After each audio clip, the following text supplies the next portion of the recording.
Alors, je dois dire que beaucoup ont ironisé sur le retard et la panne de Sanofi.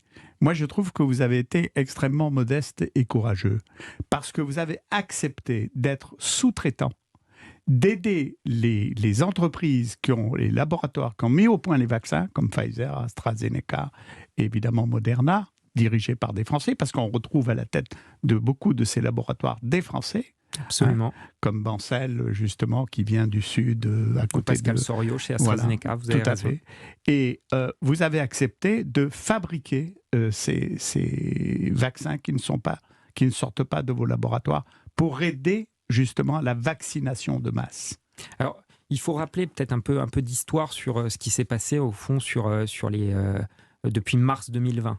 En mars 2020, vous avez différents laboratoires qui décident de se lancer sur des vaccins en utilisant différents types de technologies. Et Sanofi choisit une technologie qui est la protéine recombinante adjuvantée, qui en mars de l'année dernière est probablement la technologie la plus efficace connue dans la vaccination. On fait ce choix-là parce qu'on maîtrise cette technologie. C'est quoi, c'est le vaccin contre la grippe? C'est la même technologie que le vaccin contre la grippe, absolument. Et on choisit cette technologie.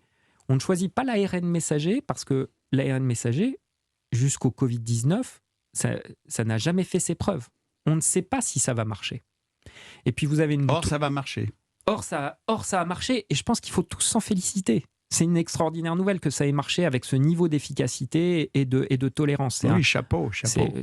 Mais c'est pour replacer Sanofi. Et quand Sanofi fait ce choix-là, on sait que ça sera plus long, éventuellement, que l'ARN messager.